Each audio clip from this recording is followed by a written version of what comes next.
A síndrome de Patau, assim como a síndrome de Down, ela é uma trissomia. O que que é isso? Todos nós que não temos anomalias cromossômicas temos um par de cromossomo. Um veio da mãe e outro do pai. E no nosso conjunto de cromossomos são 23 pares. O par de número 13, que eles são numerados, né, de 1 a 22, depois o X e o Y, o de número 13, ele, ao invés de acontecer só em par, ele acontece com 3, né, uma tríade, que vem decorrente de uma não disjunção do óvulo, a maioria dos casos. E ela está relacionada a quê? Ela pode ser justificada por algo? Há uma causa? Sim, é isso que eu coloquei como a não disjunção, a gente considera como se fosse o óvulo envelhecido, entre aspas, enferrujado. A mulher nasce com a quantidade de óvulos, já nasce com a quantidade de óvulos formada e eles vão envelhecendo conforme a gente envelhece. Então, a partir dos 35 anos, eu tenho um ponto de corte e que aumenta o risco disso acontecer. Porque na hora que o óvulo vai ovular, vamos colocar assim, ele vai amadurecer, ele não separa esses dois cromossomos. Então, ao invés dele carregar um cromossomo 13 só, ele carrega 2. E isso está relacionado à idade materna. Quando une e ele é fecundado pelo espermatozoide, eu faço 3. Assim como a principal causa, mais de 90% dos casos de síndrome de Down. E aí, esse diagnóstico, ele pode ser feito, né, antes mesmo do bebê nascer, quando a mãe ainda está ali na gestação, ou somente após o parto? Sim.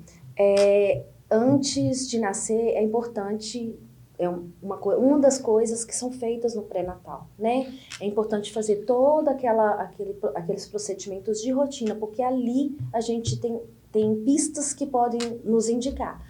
Por exemplo, a espessura da nuquinha, né? A medida da translucência do cal, que as mães conhecem como o teste da nuquinha, ela aumentada, ela pode nos dar pistas de uma aneuploidia como a síndrome de Patau ou a síndrome de Down.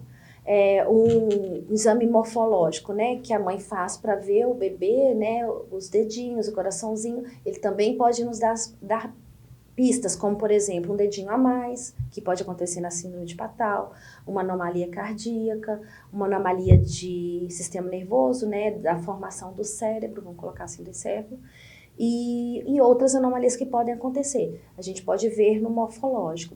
Tem algumas dosagens hormonais que a gente também usa para fazer essa análise, e em última instância, quando a gente tem essa pista, a gente pode fazer exame da célula do neném pelo líquido, através do líquido amniótico. E assim, como que vai ser a vida, né, dessa criança? Existe uma estimativa assim, de quanto tempo, geralmente, essas crianças que nascem, né, com a síndrome de Patau, quanto tempo, geralmente, elas vivem? Você já citou algumas anomalias que essa criança provavelmente pode apresentar. Como que vai ser a vida? Existe um tratamento, algo para dar um pouquinho de qualidade de vida?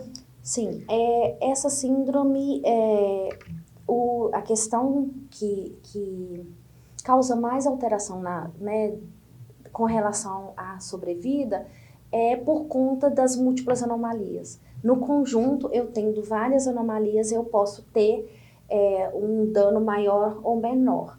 A sobrevida, ela normalmente é pequena, né? 90% dos casos vão até 1 ano. A maioria, a média na literatura é de 7 a 10 dias. Alguns raríssimos casos a gente tem um pouco mais que isso, por conta justamente dessas anomalias não terem sido, num conjunto, terem sido tão graves. Ou então, por conta de um quadro que a gente chama de mosaicismo, quando eu tenho um conjunto de células normais e um conjunto de células com a trissomia, do 13, ou até mesmo do Down. Aí esse mosaicismo pode levar a uma expressão, um fenótipo, uma manifestação da doença mais branda, mas na maioria das vezes é grave nesse sentido da sobrevida. E o tratamento é de acordo com da anomalia que tiver, né? Se é sistema nervoso central, eu vou ter um dano neurológico com a anomalia do cognitivo e a anomalia do desenvolvimento e a anomalia motora, né?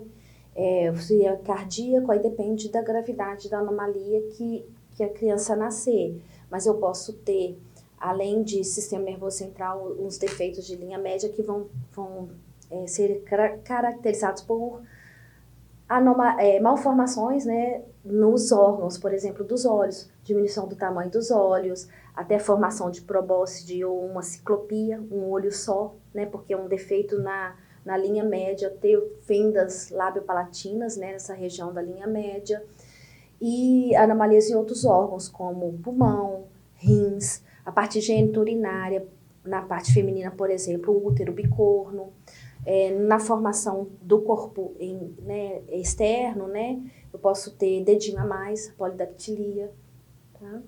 Eu acho que a gente conseguiu, de algum modo, nesse pouco tempo, sintetizar, e até de uma forma mais simples, porque o assunto é complexo, né?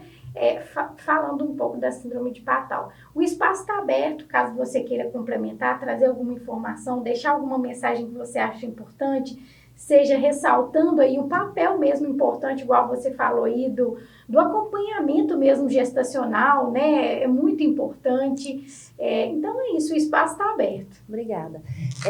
Eu gostaria de ressaltar justamente desse trabalho, tanto dos médicos assistentes com a genética. Então, se tem alguma coisa que tenha dúvida, o paciente tendo essa dúvida, procura o médico assistente ou até mesmo o geneticista, que a gente tenta juntar essas peças, né, que é o nosso propósito.